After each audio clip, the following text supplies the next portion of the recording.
particularly southeastern Europe.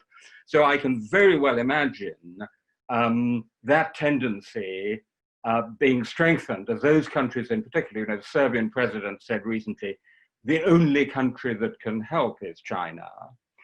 And it has also to be said that some Europeans view the way China has handled the crisis quite favorably. We did a poll out of Oxford just recently with the Bertelsmann Foundation. 53% of young Europeans said authoritarian states are better equipped to tackle climate change than democracies. It's a staggering finding. And I think if you ask the same question about tackling epidemics, you might get a similar result. So in other words, I think in the whole of Europe, and by the way, the UK is just both tendencies are even stronger in the UK. Peter may want to say something about that. So I think both tendencies are there, and we will know in a couple of years' time which has prevailed. But what I think is really important to say in introduction to this session is that a lot of that, which way it goes, is going to depend on China and the Chinese leadership. If they understand this shifting perception of China, this really big problem they've got in Europe as a whole, and particularly in the UK, and try to address it.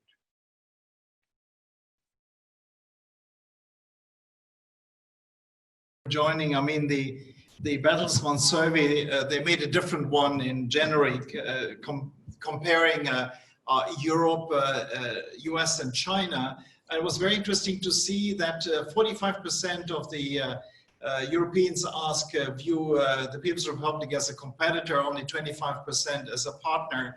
The major concern for European citizens when it comes to China was the way how they digitalize and the data protection. 20% of people feel comfortable with the US, 6% with China, and the rest with Europe. So there is a lot of anxiety about China in the positive and the negative sense. So as your country, and you were deputy prime minister for a while, when you are looking at your own country as it went through this virus, as your prime minister has suffered from the virus, how is the virus changing Britain, and how does that affect Britain's view on China?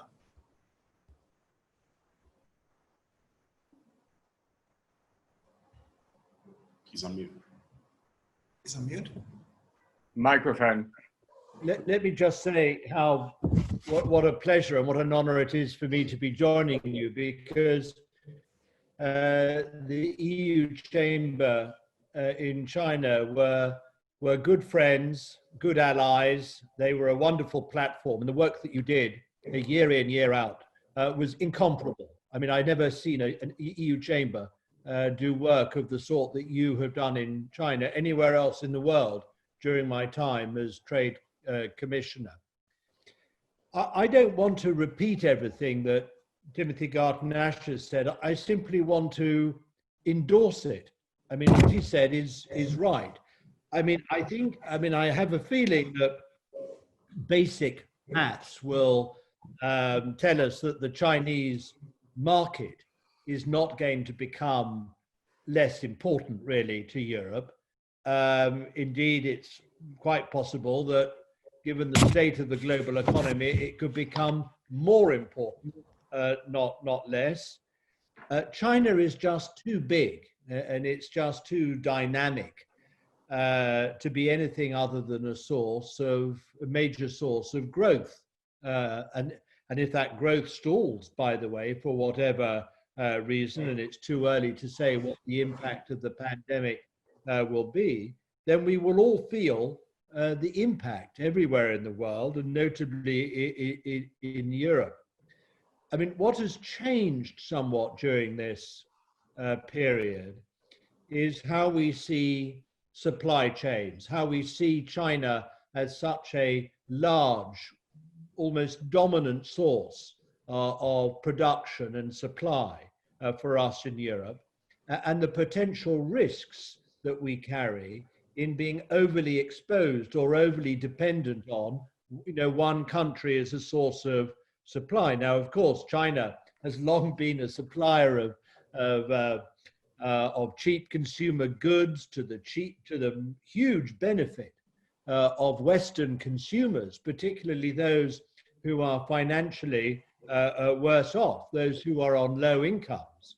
But the crisis has exposed just how vulnerable long and highly efficient, highly sophisticated supply chains can prove to be.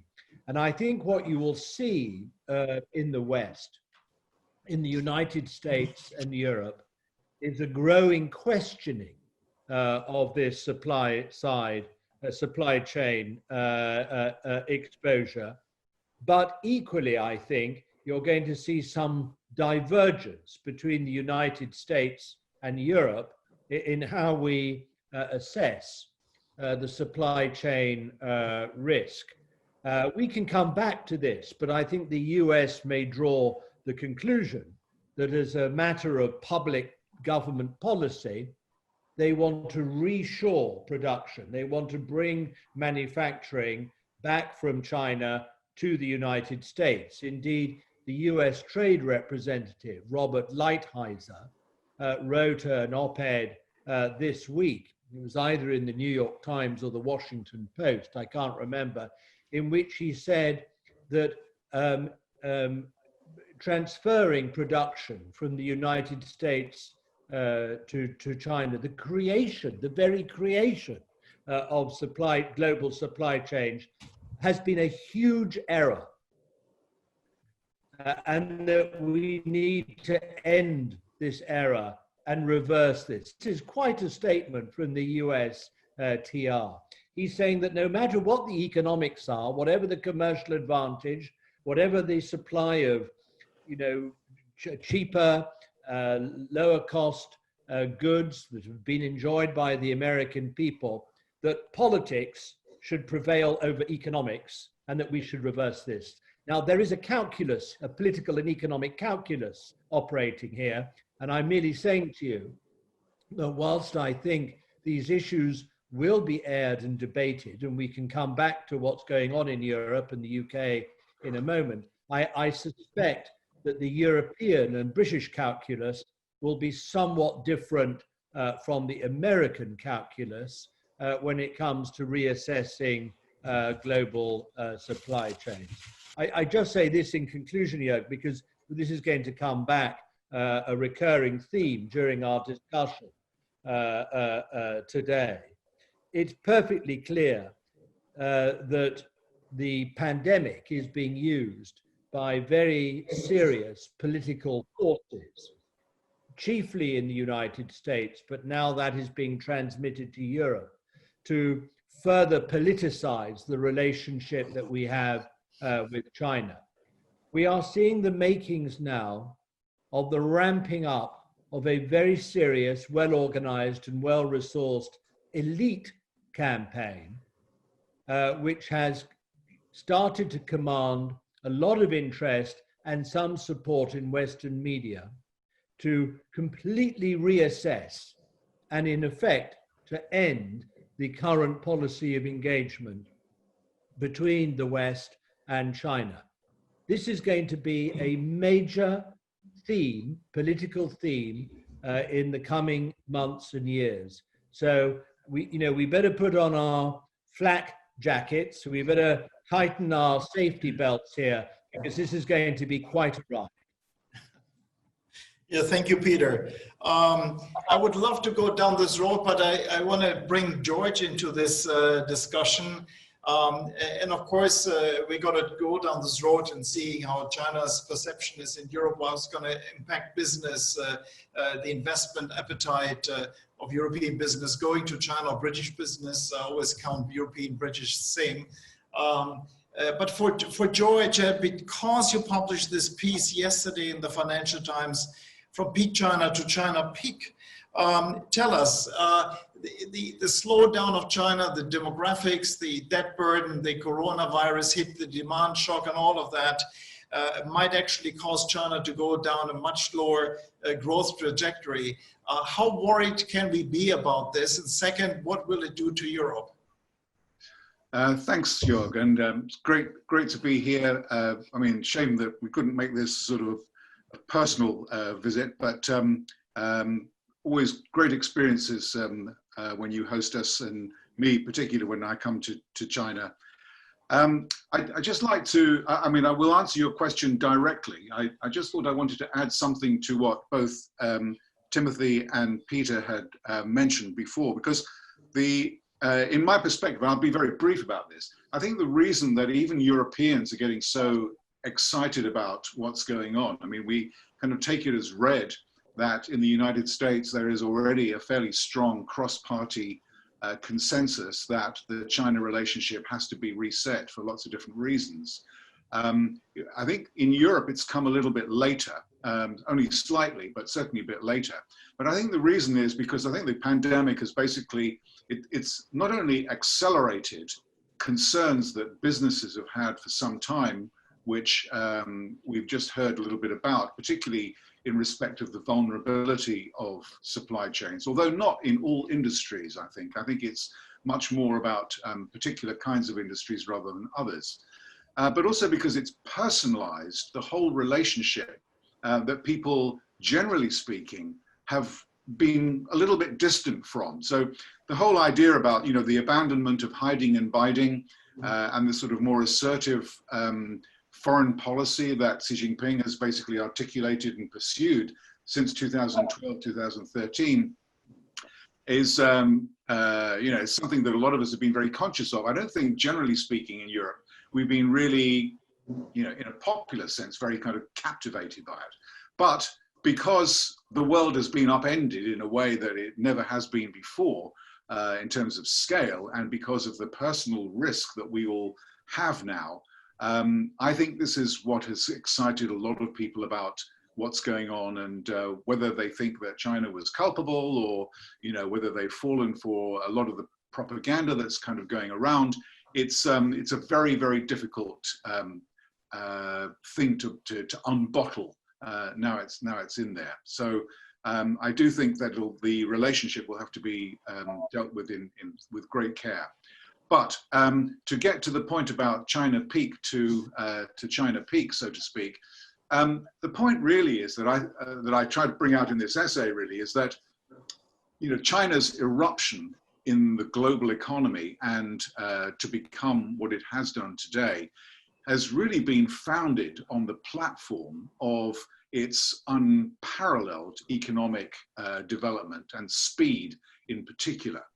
And I think that while there were structural headwinds which were kind of beginning to blow more strongly before, and the ones that I particularly highlighted were the growing debt burden, which is a constraint over growth, the likelihood of a significant depreciation of the yuan, which I think will also be a constraint, demographics, you know, China is the fastest aging country on the planet, and the weakness of China's institutions in terms of nurturing the kind of creative, productivity, innovation kind of oriented dynamism. I don't mean in particular sectors or in SOEs, but certainly across the boring bits of the economy as well. These things, I think, were already constraining China's position.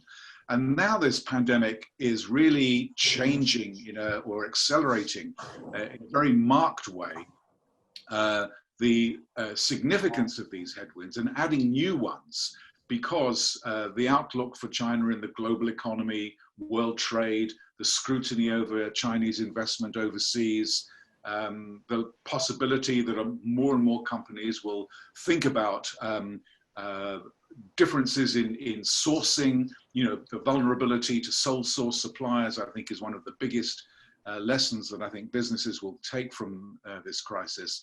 And I think it's going to act as a catalyst really to a period, I don't know how long it'll last, but perhaps quite a long time, of much, much slower growth. I mean, we're talking maybe 3 or 4% rather than 6 or 7%, including obviously periods when, you know, China may grow hardly at all, like in this year, although by the same contract, by the same context, 2021 will probably be something of a bounce year, mathematically, if nothing else. So that's the peak, as in PIQUE, is really about what impact does this kind of peak China in terms of economically speaking, what impact does this have on the behavior of its leaders and on the attitude that it takes towards its own citizens at home, but also, of course, to the rest of the world? Does it make them more feisty, more edgy, or more open to engagement? So, final comment. I mean, I think Peter is quite right to say that there is a sort of a very strong anti-China campaign brewing particularly in some circles in the West, but there's also a very strong anti-Western campaign that's basically taking off in Beijing, and Xi Jinping has not been quiet about articulating the struggle that he sees for preeminence of socialism over the medium term. So I think we need to be conscious of that too. That's a good point, Joerg. If I can make an observation about George's last point, without question, this sort of China skeptic moving into a China phobic campaign amongst some elite in the West it is very serious. And by the way, I don't think you will see a fundamental change in this in the United States if President Trump is replaced by President Biden in November. I think these feelings in the United States about China are bipartisan and they stretch across the aisle. The only thing I would say about them is that if Biden replaces Trump, you're probably going to see a rather more effective and coherent shaper of American policy vis-a-vis China from Biden.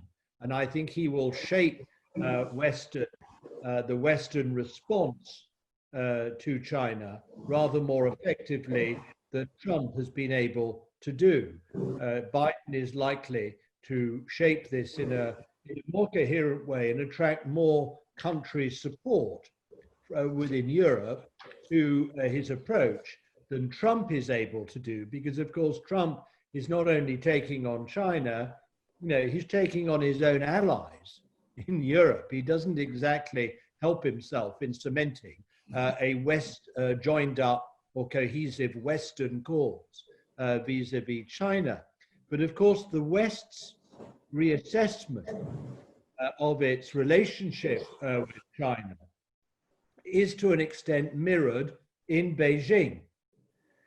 Chinese officials, I've noticed, are now more prone to question whether their interaction with the international community is still paying the dividends that they had assumed would be the case originally.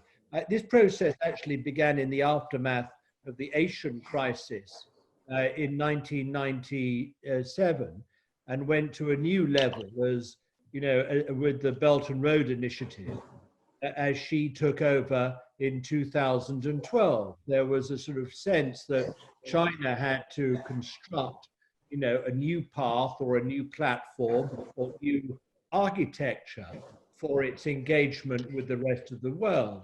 And that, of course, has sparked a Western concern or question that what China is trying to do is to create an alternative international system.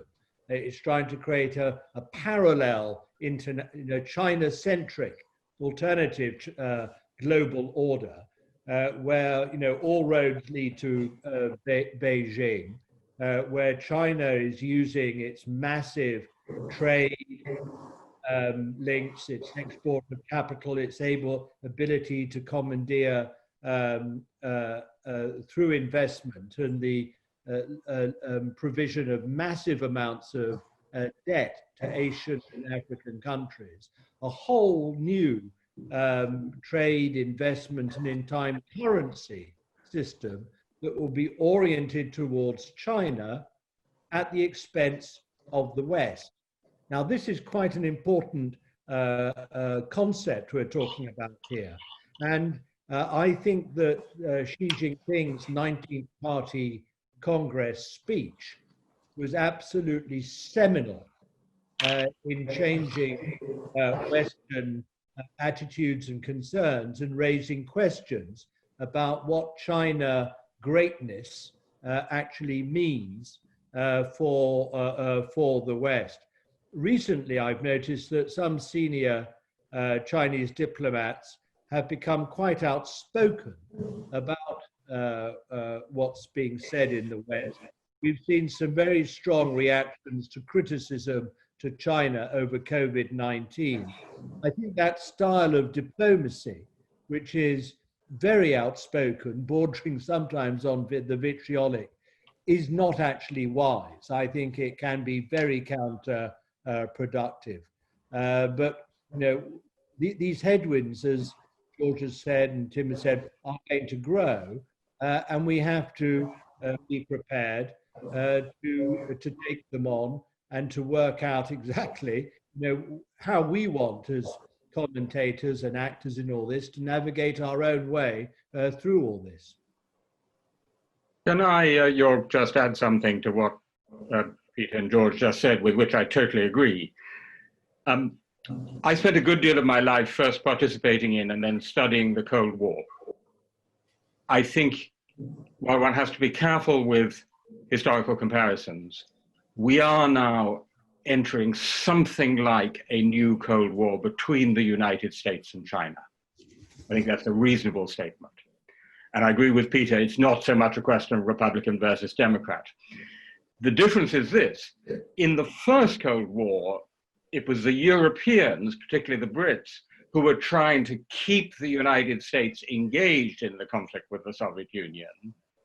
In this case, the conflict is developing between the United States and China from both sides, and Europe is pig in the middle, worried about what it's going to do about it.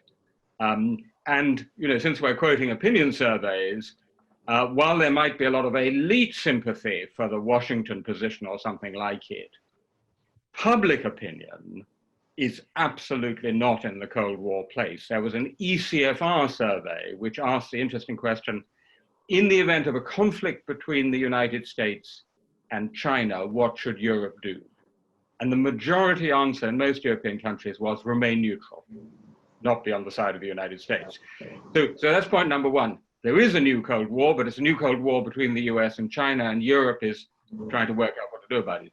Point number two, just to tease out a bit more, the UK, because it is in our title. I think, and I'd like to hear what Peter and George have to say on this, I think Britain is kind of the same as Europe, only more so. That is to say, it has the same ambivalence, but more strongly. It has China skepticism more strongly, but it also has the economic need of China more strongly, right? So on the one hand, 63% of Brits in a recent opinion poll, 63% said we need a tougher approach to China. We have in the Conservative Party something called the China Research Group.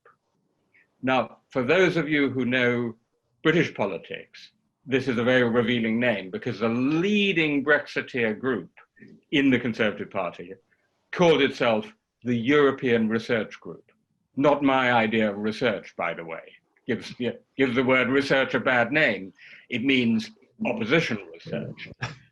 And that's a really powerful lobby group for a stronger approach to China, which is partly about everything we've been talking about in reaction to China, but also about keeping in with the United States.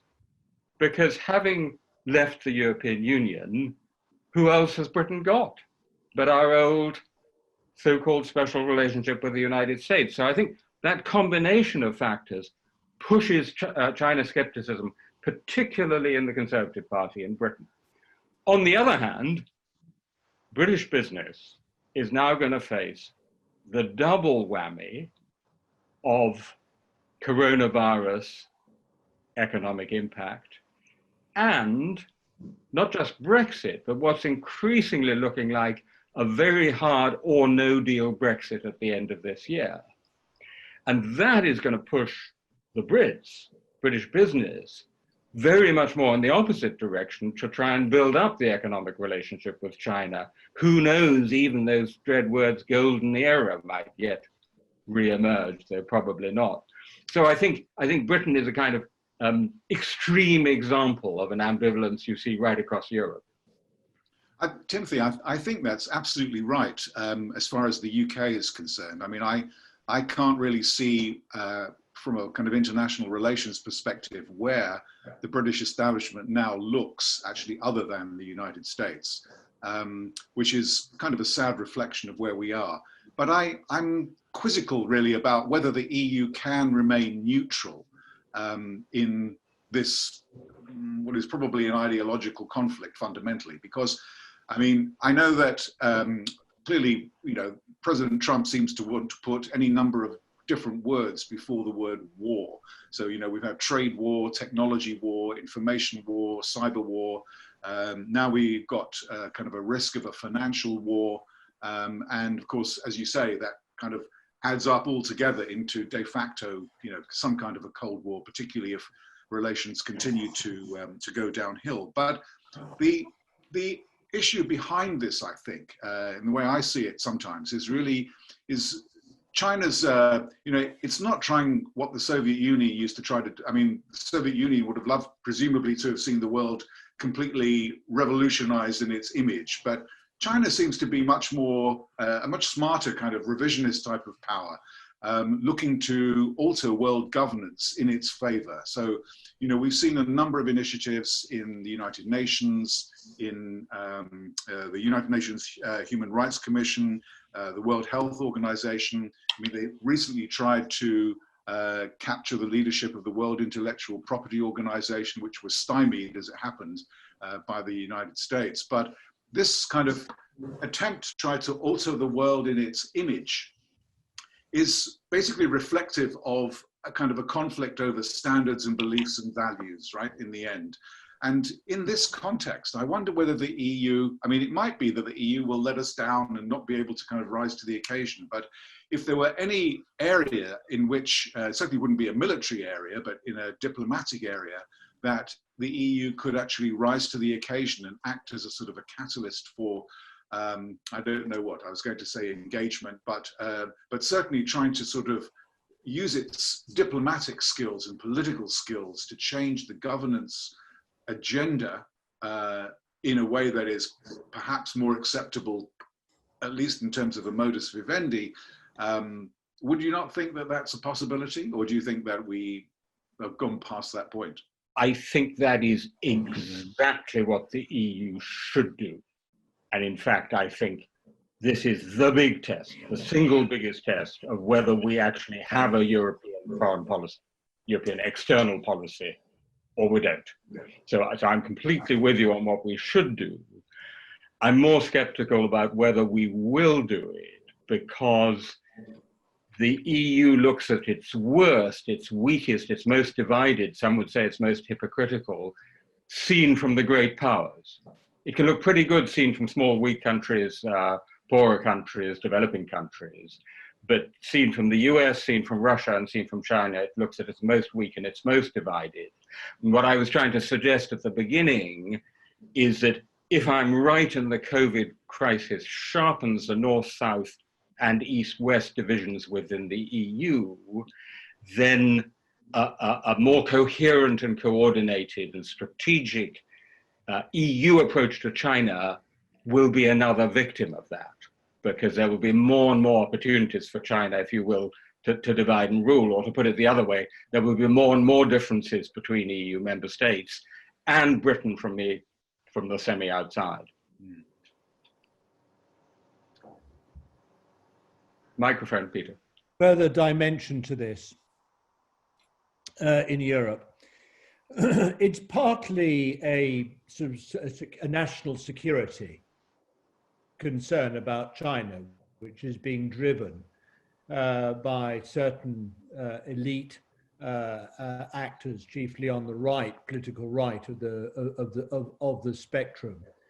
and the sense that, you know, China, this new assertive China, this China which has embarked on this, you know, global strategy of national rejuvenation, which has become, you know, not just an expression of Chinese economic power, but military expansion and capability as well, but also with a strong sort of ideological, almost hegemonic dimension as well. And so what's happening here is the creation of a much more elaborate picture of China, which is defined inevitably, therefore, as inimical to the West, Western values, the Western democratic system, and something which is sort of building up in China, which, you know, could not just sort of become a more sort of dominant economic force globally, but could actually threaten our way of life and our democratic system. Now, this is the argument that is being put together here. It's essentially an elite argument. It's not made the public impact that they hope, but we are only at the beginnings of this now.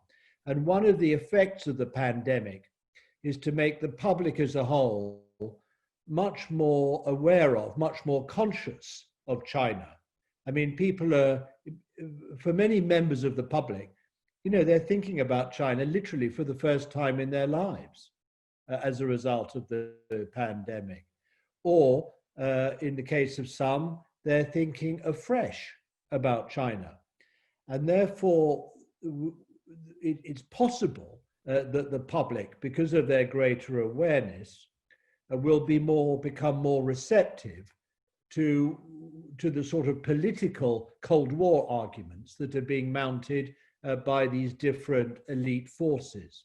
But there's an additional dimension to this, which is a sort of sense of growing, I don't know, insecurity, potentially even inferiority in Europe vis-a-vis the United States and China, that somehow these two, you know, hyper powers and forces, politically, economically, militarily, are sort of building up a sort of dual domination of the world, that Europe, you know, is being squeezed rather painfully, becoming a sort of piggy in the middle, as Tim said. And that when these two big elephants fight, you know, the rest of us are in danger of being trampled underfoot. I happen to think that if the economic decoupling forces gather steam and weight in the West, we could indeed be seeing a sort of a divergence, a bifurcation of key sectors and markets in the global economy. Increasingly, that focus will be on technology, and that will have a very damaging effect, in my view, on growth prospects and standards of living and livelihoods in Europe. It's one of the reasons why I think we need to be so much on our guard. But equally in Europe, there's a feeling that our strategic interests are somehow being compromised or undermined, you know, by US big tech on the one side and burgeoning Chinese economic power on the other. And there's quite a move in Europe to say, look, we've got to sort of be more, we've got to protect the independence and autonomy of our production in Europe more effectively. Yes, we want to remain open. Yes, we want to continue to trade and be part of the global economy, but that we've got to be a bit more selective and a bit less naive. And this is going to find particular expression, in my view, in respect of foreign investment.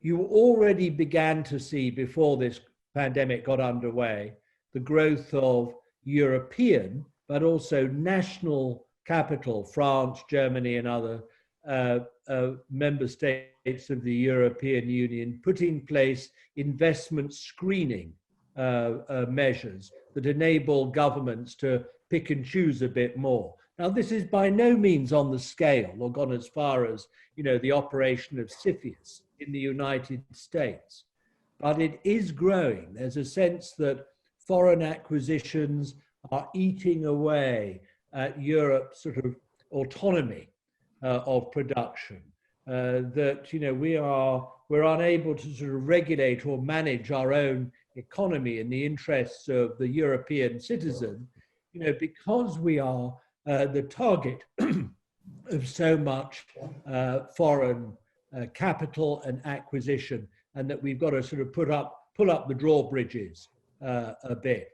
And I think you are going to see, therefore, a blending of this sort of China skepticism on the one hand, driven principally from the United States, plus a European self-consciousness, if I can put it in that way, about how we define our interests, how we can sustain our own autonomy, how we can be more selective when it comes to foreign investment, how we can nurture and take greater care of our own productive sector and its European identity and ownership. And I think that this this combination, this blending of these two things will raise many more questions about China's presence in the European economy. And this is going to spark a lot of debate, and Chinese interests and companies and firms who want to invest in or do more in Europe need to be very much aware of this growing political sensitivity and the need for them to navigate their way through this in a much more sort of aware, professional way, and to be much more conscious of the sensitivities that now exist in Europe as far as foreign, including Chinese investment are. May I just, wait, George. May I just alert the audience that prepare your questions. Please send them. Jacob, our lead pen for the chamber, will read them out. And George, of course, you can bring up whatever you have to say now, but let me just throw a Kissinger, and particularly Timothy and George.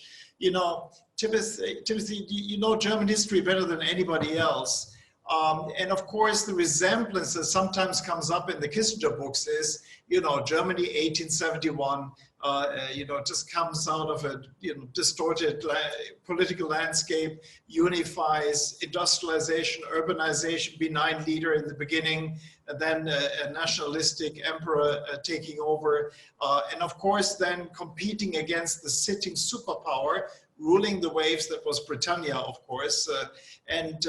Is there, as Kissinger is alluding to, a real resemblance of this kind of growing up of a superpower, feeling that it seeks its place at the sun, and someone, in that case Britain, was withholding Germany that right? Is there a resemblance now between particularly China and the US? My short answer, Joerg, is yes. I think to talk about China having a neo-Wilhelmine foreign policy has a lot of truth in it. And one of the key features of Wilhelmine Germany, and one of the most dangerous features of Wilhelmine Germany, as historians have explored, is that it had a great many internal social and economic tensions between the old Junker apparatchiks, if I can put it that way, and the rising other forces in German society. And what it did, it exported those tensions in the form of nationalism. And I think there's a good deal in the suggestion that something similar is happening in China. Now, of course, that doesn't lead us inexorably to 1914, because all historical comparisons only take you thus far. But yes, I do think there is a real concern in that. And therefore, I think it's really important that foreign policymakers and politicians in Europe are reading George and all the other great experts on the domestic developments in China, because you can only understand Chinese external policy if you understand the domestic forces pushing it. Can I add one point on what Europe will do and what it should do? I see it slightly differently from Peter, because I don't think the China skepticism is all, as it were, just sort of right-wing and American-led. I think that, as you know, George in his book and others have shown us, there's a great deal that Europeans should be skeptical about and concerned about in what has happened in China, particularly since 2012. Xinjiang, the treatment of Hong Kong, the arrest of Jimmy Lai and Martin Lee, the extremely bellicose rhetoric towards Taiwan, the wolf warrior diplomats. We all know the points on the score.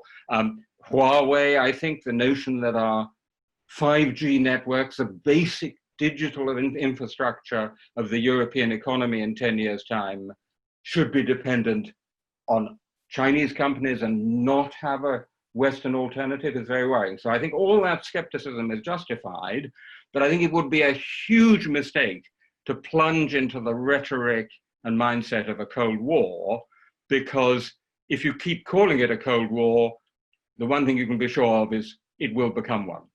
And we're already seeing that vicious spiral. So what Europe needs to do, in my view, is what we did rather well in the last 20 years of the Cold War, which is to have a twin-track approach. A twin-track approach. Containment and toughness where it is needed. For example, defending the freedoms of our universities and our think tanks and our press against Chinese interference. That would be one close to my heart. All the points that Peter made about investment and supply chains, but on the other hand, remaining committed to constructive engagement. We can't do without China when it comes to the world economy. We can't do without China when it comes to pandemics. We can't do without China when it comes to combating climate change. So I think the answer, the right answer, is a new version of a twin-track policy. Yeah, I mean, I can't remember what I was going to say before, but actually Timothy's interjection actually prompted me to actually just to argue also that perhaps the one big difference, and I hesitate to actually even talk about history in your presence, Timothy, but actually the one thing that's kind of unique, I think, about the United States and China today is the levels of interdependence. I'm not sure that they ever existed between Britain and Germany in the last quarter of the 19th century, but you may know better than I can remember. But the point about that interdependence, it doesn't mean to say that, you know, and therefore that we have to have engagement at every level as we have done for the last 25 or 35 years, particularly because I think China's role has changed. I mean, there's always been, because of the rule of the Communist Party in China, there's always been this conflict of interest in China. I mean, inside the Chinese economy, there's the conflict of interest of the state as regulator, participant in the economy, and as sort of in terms of the law as well, because obviously there's no kind of independent judiciary. In the international sphere, there's a conflict of interest between China as a competitor, an adversary, a business partner.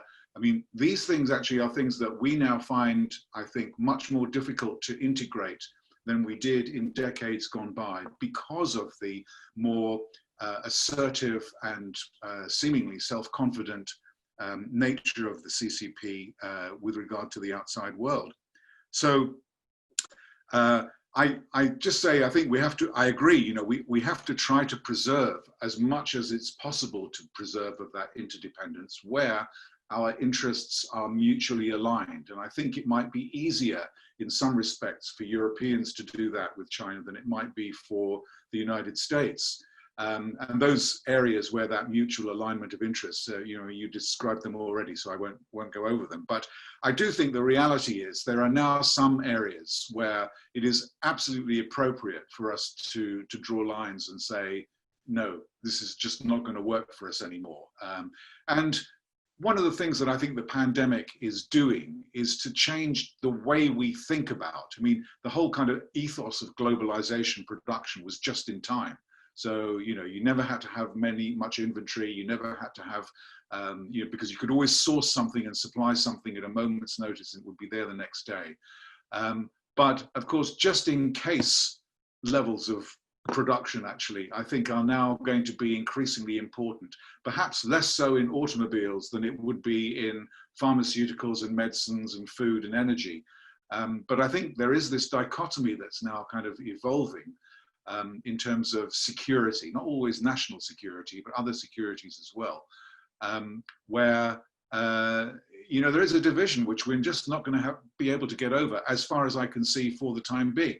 But that said, of course, there are, as I said, these areas of where interests are aligned, and we should try really hard. I mean, China may just close the door and we'll know exactly where we are, but we do need to try, and I think the EU should try really hard to try to establish where those areas might be and whether, you know, it's still possible for us to evolve forms of engagement for, you know, to quote a Chinese phrase, for a new era. I rather agree with that approach. I'm sympathetic to it, but it's going to, you know, be very hard to judge, to evaluate, and to use almost the same criteria and objectivity in Europe and the United States. If you take Huawei as an example, you know, Huawei was another of George Trump's wars, his trade war, his technology war, his information war, his let's close down Huawei war.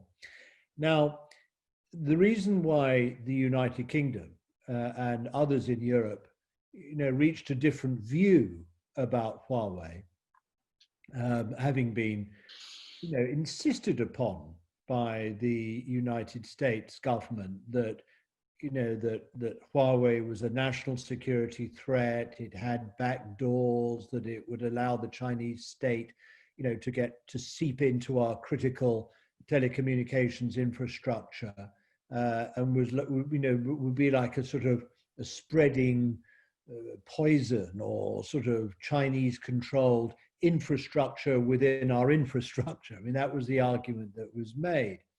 And this started when I was in government in 2009-10. And, you know, we made the first tentative steps then to sort of embracing Huawei supply in the UK. Subsequently, David Cameron and George Osborne sort of put that approach up on stilts. I mean, like sort of opening every door and window and saying, come in Huawei, and indeed come in everyone else, just sort of come, you know, it was, you know, this is the beginning of the golden era, and we don't mind who you are or what you're doing or what backdoor you might have. We just want more of you in Britain. And there was a reaction against that.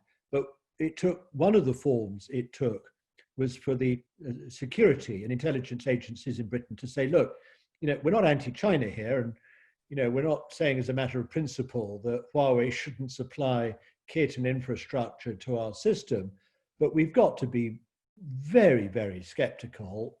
We've got to place all this under huge scrutiny. We've got to go through all of this almost code line by code line with a fine-tooth comb.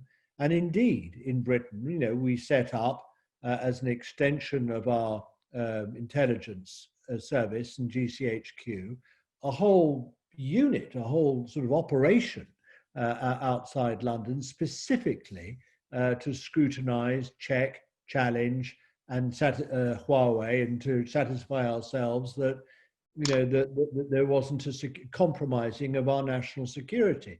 Now, the United States will have none of this. It's a matter of principle. We've got to exclude Huawei. They don't have an alternative American supplier, incidentally, you know, to replace the Huawei kit. When you say to the Americans, look, we've already got Huawei operating in our 4G network, and the 5G will simply sort of be a further layer over that. If you say we've got not to use Huawei in 5G, it means stripping out all the 4G as well. This is going to take years. It's going to hold up our rollout of our 5G network. It's going to be more expensive. the alternative, what's going to replace the Huawei supply, is going to perform less satisfactorily. It won't be supported by Huawei's huge R&D effort. In other words, the economic and the industrial case, outweighs the national security concern, especially when Britain had already put in place this fine-tooth comb, highly effective means of scrutinizing what Huawei were supplying. So the point I'm making is that you can be rational, you can guard against every eventuality, you can minimize risk, you can really go the whole way in making sure that that you're not going to be compromised here, but you'll still face this sort of ardent clamor from the United States saying, well, if you want to go the Huawei route, then forget intelligence cooperation, on the scale and to the extent that we currently have between our two countries. Or if you go there, if you choose to go with China and Huawei, forget this option as far as the United States is concerned. And this pressure to choose, to decide which side you're on, is going to have not just major political and foreign policy implications, it's going to have very granular industrial and economic implications and impact. And it's going to be it's going to throw up a lot of very difficult issues and choices that if the American approach continues, are going to confront us. And in the case of Britain, wherein, as others have said, we haven't really got anywhere else to turn but the US and DC in our sort of international alliances. And in any case, our values and national interests and history and culture already have predisposed us and aligned us with American interests already. So we're there already. But when all this is then kicked up, and we have to start making these incredibly painful judgments and choices that are going to affect us industrially and economically, this is going to bring a lot of pain to UK decision making in the future. Can I just shift a gear when it comes to the quality of questions and ask Jacob to read what our members came up with? Yeah, so our first question is in regards to the sort of the credibility of the EU as a global actor, specifically in multilateral institutions and its interactions with partners and stakeholders, particularly after its image has been damaged recently with the sort of the recent faux pas within the European External Action Service, which in and of itself is sort of considered internally as a weak institution. Now, Borrell did say that the EU would not bow to China, but how can he do this with these tools and with member state diplomats going their own way? Peter, they talk about your former colleagues. No comment about my former colleagues. So who? They're doing a great job.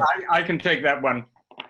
Unlike Peter, without diplomatic constraints. Just one sentence on Huawei. I know we're all Huawei'd out, but for me, the key issue about Huawei is not the narrow security concern, which, as Peter said, I think can be addressed at least by capable countries, not necessarily by smaller, weaker states. The real question is not, will we have Huawei in 5 years, but will we still have Ericsson and or Nokia? And I think a situation in which we only had Huawei would be really worrying. Now, actually, I think the British answer does address that. It's saying we should have a proper mix. On the EES, to that question, faux pas is a very delicate way of putting it, in my view. I think it was absolutely outrageous and shameful that the EU ambassador in Beijing accepted not just a direct act of censorship, but a censorship of a sentence, namely the virus originated in China, which is simply true. It's simply a statement of fact. It's like saying the world is round, the virus originated in China. And that really does give Europe a bad name, not only to people around the world, but also to Europeans who think, as the questioner says, this is unbelievably feeble and a bunch of, wishy-washy appeasers. So I do think the EEAS and the EU institutions as such have got to try and lift themselves, and I know how difficult this is, Peter knows from personal experience how difficult it is, to lift themselves above this lowest common multiple position and try and have a clearer, more strategic position on this. But ultimately, as so often in the history of the EU, what this will depend on, our China policy, will be a strategic coalition of the willing. If Germany, France, Italy, a few other countries, and to some extent the UK from a semi-outside position, could agree the outlines of a common strategic approach to the EU, then the EU institutions would be much stronger in carrying that out. Okay, thank you. All right, we have a question as well on the EU-China investment agreement, the comprehensive agreement on investments. Will it be slowed down by the current political environments within the EU, or is it possible that it gets ditched once and for all? All right. Peter, you don't have to negotiate it, so maybe you have an opinion on this. It won't be ditched. It's too important potentially. It's a substitute for a more comprehensive free trade agreement, which I don't see any likelihood of any time soon. But I do think it's going to become subject to more debate. I mean, as I was explaining before, there's now a sensitivity about Europe's longer term industrial interests, what they call our strategic interests, a term which I remind you was once applied to the future of the French yogurt industry. So the term strategic has been somewhat overused or dubiously used in the past, but I'm sure that my colleagues in the Commission will be taking a much more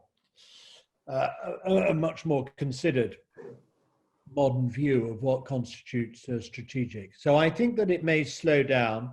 I think there will be a debate. I think there could be some recalibration of how European interests are defined. I don't think this is going to lead to a derailing of the EU-China investment or wider trade relationship. But I do think it will result in some more guardrails being put in place. Now, what form those take will be anyone's guess. It's not easy for the European Union, with its 27 now member states, to reach a sort of common view. And we know that in the European Union, there are the 17 member states who have a particular relationship with China. China has operated extremely effectively, politically and diplomatically, in corralling those originally 16 member states, now 17, because it includes Greece, who take a rather more open, more China-friendly approach, if I can put it that way. The Commission has observer rights, hence the 17 plus one. So I don't think it'll be easy for the European Union to reach a common view about this, because there are many member states in the European Union, particularly those in the East and the South, who regard Chinese investment and loans and trade generally as a really important part of their sort of their economic growth plans and infrastructure investment approach. So I don't think it's going to disappear. I think work will continue on it, but it just may slow up a bit. Maybe I can just intersect my own question. The investment you just talked about, I would like to have George and Timothy just saying, China looks like a juggernaut, like it's perfect and we all have problems. At the same time, when you are within the system, when you look inside out, you can see that a lot of these programs that start with a big bang actually fiddle away with a whimper, such as Belt and Road Initiative. The Chamber did a survey in January, and Jacob and myself, we formulated it, and the study clearly shows that virtually no European business has some advantage out of Belt and Road projects, 90% plus stays within China. And the second, more also towards Timothy, is like 17+1. I mean, China started strongly reaching out to the Eastern Europeans, and they get the biggest headway now from Poland and the Czech Republic. Isn't that an indication that China has an incredible gift of coming in big, and at the same time, once it fades away, they come up with something else? So like throwing something at the wall and see if it sticks.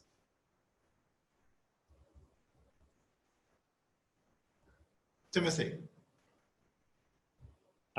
So George Orwell said somewhere, from inside, everything looks worse, which I think is pretty close to a universal truth. There's no institution I've ever been in that doesn't look worse seen from inside. And that's true of China, and it's true of Europe, right? So both of us have big problems. George has written about some of the problems in China. I've written a lot about the problems in Europe. And in a sense, it's almost a question who's going to do less badly rather than the question who's going to do brilliantly, right? What I think is true now, and goes back to what George was saying about interdependence, is neither of us are going to do brilliantly if we cut ourselves off from the other. There has to be a significant element of building on interdependence. On 17+1, I mean, Joerg, I think when you say China comes in big, you know, big for Macedonia or Montenegro is almost invisibly small for China. So the position is very attractive for China because it can come in with what in many cases are really very small investments, but in small, weak Southern and East European economies, they have a huge impact, particularly because they go to the power holders in these countries. And when I say go to the power holders, I mean sometimes quite literally into their pockets or their families and associates' pockets, so that I think this is a major concern for the European Union, not in aggregate as some vast wave of Chinese investment, but because it gives them a really significant toehold in member states of the European Union, and therefore to some extent a seat at the decision-making table of the EU. And I think that's a huge problem for the coherence of the European response.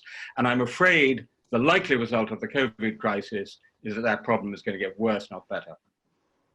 I just add a little bit, just from a kind of a more kind of China perspective. I think what you're talking about, Joerg, is really sort of government by slogan, you know. So when you say going in big, I mean, it is quite nuanced, really. If you look at, you know, China over the last 30, 40, 45 years, I mean, there are a lot of things actually that they promised to do that actually they delivered, and then some. So, you know, the creation of, you know, the biggest housing market in the world, I mean, a genuine market, the accession to the WTO and the success of the export industries, privatization of state enterprises in the late 1990s and so on.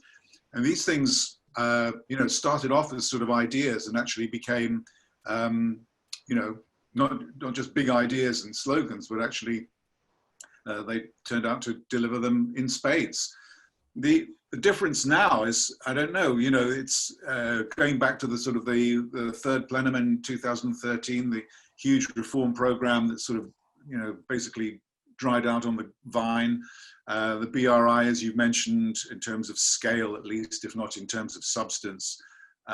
MiG 25 made in China. I mean, these things, I mean, you get the impression that really what's happening is that a lot of these things are being much more politicized than they are being made pragmatic. And maybe that speaks to just the way in which China's political economy has changed since 2012, and that, you know, and that government by slogan is sort of a, you know, it continues, but actually it's much less effective now than it used to be, or it seems to be at least.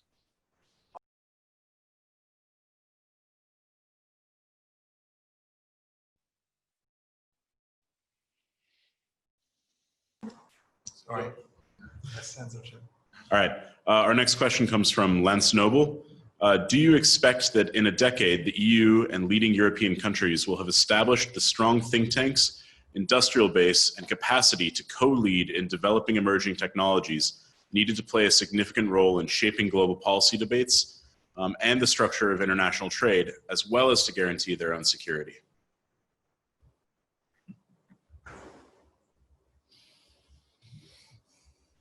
It's a long one. I think that's what Europe aspires to. I mean, Europe would like to see a galvanizing and commercializing of its science base. It wants to be a technology player. It wants to lead alongside the United States and China in the development and application of machine learning, of AI. It wants its own version of a supercomputer. The problem is that Europe's research capacity, science base, whilst being large and notable, is not as large and has not received the same scale of resources as those in the United States and China. Its ability to capitalize, to commercialize, its ability entrepreneurially to start and to build comparable companies of the sort that America's giant market-based economy and capital structures and an entrepreneurial drive have been able to do, and which China's massive state-backed economic system has been able to do in that country. We're not, I'm afraid, competing in the same race. For speaking of the United Kingdom sees its post-Brexit economic future and role as, in a sense, doing precisely what you have described, to harness our science base, our entrepreneurial skills, deep capital pockets, but also possibly diverging regulatory approach and pathways from the rest of Europe in order to develop and apply new technologies more quickly and successfully than the rest of Europe. Whether Britain is in reality able to do that remains to be seen. But this is the European aspiration. You've captured it very well. But Europe will have to do an enormous amount differently and better in running its economy and its markets in order to get to the point that it aspires to. Jacob. Great. We have a question from Peter Ling-Veneris. Peter, we're going to unmute you.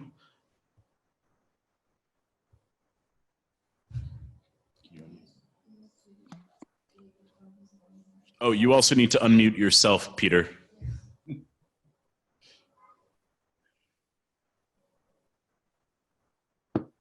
Okay, we'll oh, here he is.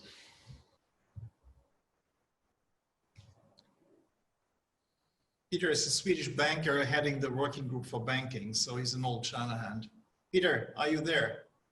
Otherwise, read his question. Did you write it? No, he didn't write it in. Okay. It says his microphone's unmuted. All right. Yeah. Okay. Anyhow, then maybe Peter, if you could write your question and I'll ask it next. Otherwise, we'll jump to Paul Sives, who is our chair, our local chapter chair for the Southwest China chapter.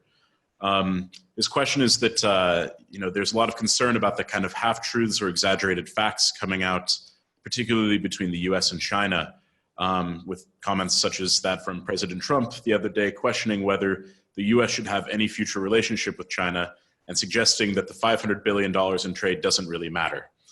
I worry for my own company and many EU chapter member companies who have large investments here and see this enormous risk. Is there any hope that there could be a way out of this entanglement? There's a very simple answer to that, which is for American voters to change their leader in November, I think. I know that's rather facetious and simplistic, but who knows what he's going to say, you know, from one moment to the next. And I mean, that sort of comment is just, doesn't even deserve really a kind of a response, really. I mean, obviously there is a, you know, there is a very important relationship. There is an interdependence. Neither side can get out of that relationship because of the sort of economic determinants that drive it and describe it. But I mean, so yes, I think there is a way out of this entanglement if you had a properly articulated and calibrated strategy towards a new relationship with China by the United States.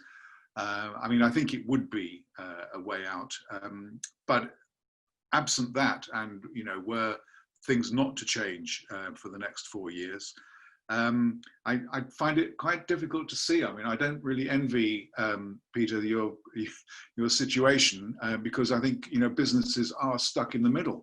And in fact, the first kind of warning sign that this was happening really was, you know, long ago in, well, actually when President Trump was campaigning in 2016, you know, the constant references to China and to trade and so on and so forth, basically put businesses at risk of being stuck in this kind of political scissors, really, where tariffs, I mean, there was already kind of a situation with regard to non-tariff barriers, which, you know, businesses in China had to get used to or struggle against or compensate through other things. Now, I think it's more difficult, isn't it? I mean, I'm not telling you because you're right in the thick of it, but where you're faced with, you know, potential constraints over the market inside China and a more kind of politically active and interventionist authorities in Beijing, the idea really of having to contend with externally imposed constraints, whether it's in the form of tariffs or in the form of, you know, ad hoc regulations. You know, I don't know how much depth there is behind this yet, but as you know, the president has proposed not only banning the federal state pension fund from investing in Chinese companies, but also of potentially corroborating stalled legislation in the Congress to delist Chinese companies in the United States if they don't conform to US accounting regulations. And of course, this would open up a new front in terms of you know, initiatives and retaliation and so on and so forth. So it's a really, I mean, I can only sympathize, and I think for businesses, very tough, because I mean, especially if you're a European business, you know, you're stuck right bang in the middle, and I suppose have to rely on, you know, your best practices and local relationships to try to find practical ways around this. But from a top-down perspective, it does look like a terrible quagmire, and I think we're only going to kind of alleviate that really with some kind. I mean, obviously, you know, nobody knows how long Xi Jinping is going to be in situ, but hopefully, well, I say hopefully, I mean, but it would seem striking that come November, if there were a change of administration, that would be at least hope for a bit of a relief there. Yeah, I think Jacob has now the question from Peter. Yes, and it's actually related to what you were just discussing, George. What do you believe are the possibilities for continued financial flows in terms of portfolio investments between Europe and China in view of the recent US moves against that? Well, I mean, others may have their own. I mean, it's the initiative to stop the U.S. pension fund, U.S. federal pension state employment fund, from investing actually is, it's a rounding error. It's a fund that's worth perhaps less than $40 billion, and actually the losers from that really would be the employee, the employees whose retirement funds are there, because obviously they wouldn't get the dividend income from Alibaba and Tencent and goodness knows who else. But more, probably a bigger issue might be the one in which, if that came to pass, where the administration would actually force Chinese companies to conform to new SEC regulations about general accounting principles, which is obviously the US accounting standards. And I mean, in a way, really, in principle, it's not such a big issue, because you could basically make a perfectly, respectable kind of regulatory requirements, really, that accounting standards have to obey these kinds of principles and so on and so forth.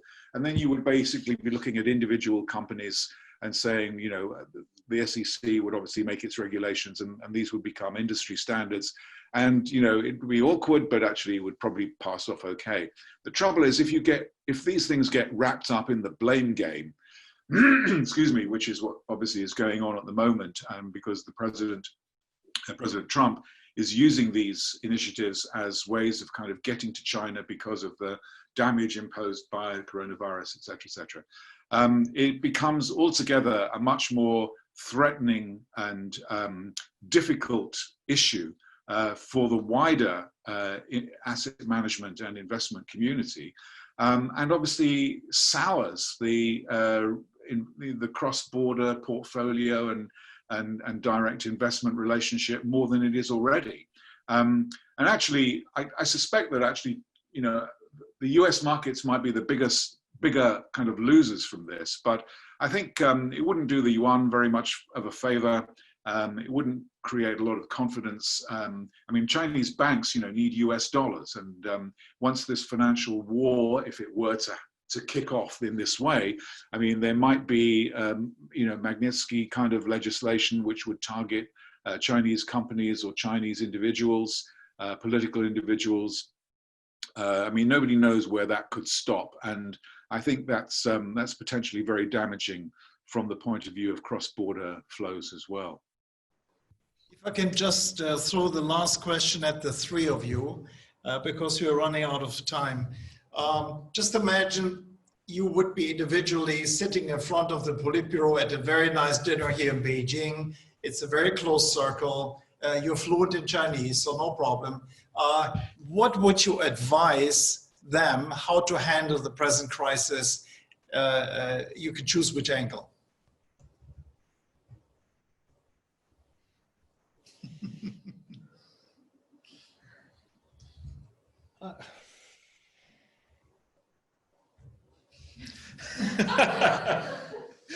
That's probably what would happen. We'd just stay there stumm.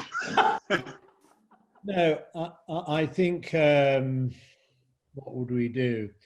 I think I would probably remind my Chinese interlocutors of how, frankly, Deng Xiaoping and some of his successors handled this. I think we need a little bit more of that former China biding its time and hiding its capabilities. I'm not by that suggesting that I want China to go back in its box. I don't want some false modesty. I don't want China to forego the role, the status, the influence that it deserves given its size and growth internationally. I don't want any of that. I think tone is very important in all this. I think that there is a sense that over the last 5 or so years, China has just sounded a touch more hubristic, more presumptuous. Again, I don't want that to sound as if, China should simply, take a subservient place. I don't mean that at all. China is entitled to its ambitions, its aspirations, the recognition. I want China to play a full, effective, influential part in the international community, in the international system. It's that which President Trump is trying to stop, to exclude China from. I don't agree with that. But equally, China to be respected and to be listened to must make people less fearful, and China must demonstrate its credentials and its own vision and sense of global destiny of which China needs to be part, rather than the assertion of Chinese power in relation to the rest of the world. That's what I would like to see. Thank you. Yes. I would just briefly say, I think Tim should have the last word because he had the first word too. I would say that from my perspective, I would want to kind of discuss really how they themselves, actually, the leadership, must want to have economic security and economic confidence. I think a lot of what we're seeing is basically stems from the fact that there is economic insecurity and lack of confidence at the moment. And I would want to try to persuade how the initiative or the incentive to reform, which this obviously there's still quite a lot of rhetoric about reform and opening up, but not much kind of going on. I think I don't really know, obviously I don't really know the president, I never will. I don't really know who in the leadership basically believes it, but I think there are those who do believe that there is a dilemma here, that you cannot at some point proceed with economic reform without political reform. And I'm sure that whilst many may recognize that, it's just a kind of verboten. You just can't go there because it's not on the agenda. So my suggestion would be to try to discover or kind of renew or re-energize an agenda, particularly a very familiar one that was basically that was articulated in 2013 and that was basically killed off by the financial crisis in 2015-16. But to revisit some of those areas of reform where market mechanisms, more consumerism, opening up of services, these kinds of things I think would be about as far as I think I dare go. I don't think it would have much effect going further than that, really. Joerg, thank you for this opportunity to speak directly to the Politburo. Maybe we're even doing so very indirectly right now. I would start by reminding colleagues of that report from an internal security apparatus think tank, which reportedly said this is the most dangerous moment for the perception of China in the West since Tiananmen 1989. Whether the report is exactly correct or not doesn't matter so much. It is a hugely critical moment.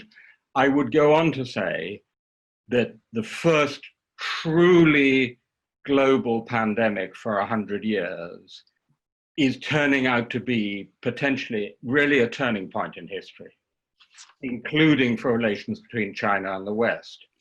And that if we get this wrong, in 2 or 3 years' time, we will be set on the road of at least a Chinese-American Cold War, with Europe somewhat reluctantly coming along more on the American side, and that's not going to be good for China or anyone else. However, if we get it right, I don't want to use the word reset because it's somewhat discredited, but if we do reset our approach, step back, and try and work particularly with all those Europeans, and that's most Europeans who do want to keep some kind of a constructive relationship on slightly new and clearer terms, and let's hope and pray with a new American administration, and I agree with George, that's absolutely key. It's very difficult to see how you do this with second-term Trump, but if we hope and pray we have a new American administration, it's entirely possible to imagine another future, 2021, 22, 23, in which the crisis has actually become an opportunity. We, China, have seized that opportunity to reset the relationship with the West. Thank you very much, fellows. It was brilliant, really engaging. This is season number 5, sort of, in our birthday party in May. And let me congratulate you. This is the first panel that all of you speak proper English.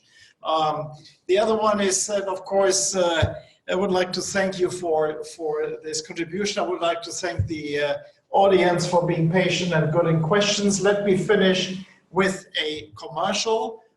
We have Peter Mandelson's successor, Cecilia Malmström, next week, as well as his predecessor, Pascal Lamy. And I chipped in my own chairman. I'm not sure he's going to forgive me. And then we have, 2 days later, the sitting EU Commissioner for Environment, Mr. Sinkevicius. He's new in office since November.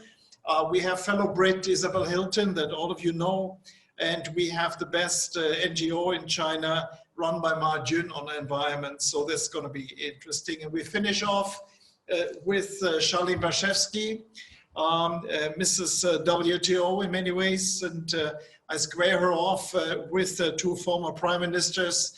One is my friend Mikuláš Dzurinda from Slovakia, and then of course Jyrki Katainen, as he was not only Finnish former prime minister, but more important to us, he was Mr. China in the last commission.